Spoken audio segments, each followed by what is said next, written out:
Nous, on est vraiment au niveau de la qualité des candidats versus la quantité. Puis qu'est-ce qui fait notre grosse différenciation puis auquel nos clients adhèrent énormément, puis maintenant c'est rendu, sont addicts, c'est les entrevues vidéo. Dans le fond, je fais une entrevue vidéo qui est live, c'est pas des questions qui sont déjà préenregistrées, c'est une entrevue vidéo live.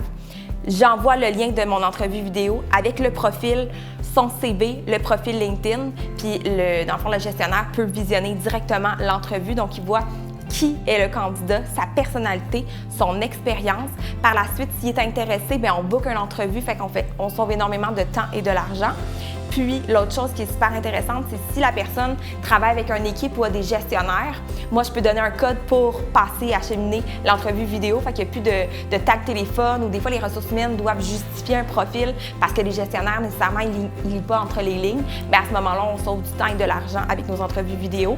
Puis, je vous dirais que notre ratio, on envoie à peu près 3 candidats puis on a un placement là-dedans. Fait que c'est super efficace. Puis, les gens aiment beaucoup sauver ce temps-là. Les gens ils me demandent beaucoup, c'est quoi du headhunting versus du recrutement? Moi, tu peux pas me dire, trouve-moi 8 personnes pour fitter dans des chandails parce que j'ai besoin de 50 personnes ou tu as tout ça dans ta banque de données. J'ai pas de banque de données. Oui, techniquement, j'en ai une, on s'entend, là, mais je peux pas trouver quelqu'un out of the blue comme ça ou t'envoyer des gens. On n'est pas une agence de recrutement, c'est vraiment des postes qui sont nichés, qui sont spécialisés. Puis, on fait plusieurs secteurs. Je fais manufacturier, distributeur, corpo, puis retail.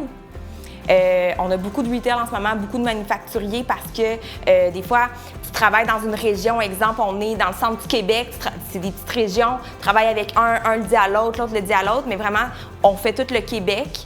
C'est vraiment sporadique au niveau de où est-ce qu'on se situe, mais généralement, quand on attaque une région, on aime ça rester là-dedans parce qu'on devient un peu niché. Puis je dirais que la plus grande différence, c'est que moi, je vais trouver quelqu'un qui est spécialisé, qui est propre à chaque entreprise. C'est pas parce qu'on a 2 entreprises à Granby qu'il y en a une qui a une culture d'entreprise A puis un autre qui a une culture d'entreprise B. Bien, même si le candidat a le même titre, il ne fit pas dans les 2 entreprises. Fait que, des fois, il y en a qui me disent « Ah, j'ai vu que tu avais un poste de directeur de production là-bas. » Des fois, il ne fit pas parce que c'est pas le même leadership, c'est pas la même expérience, c'est pas la même personnalité.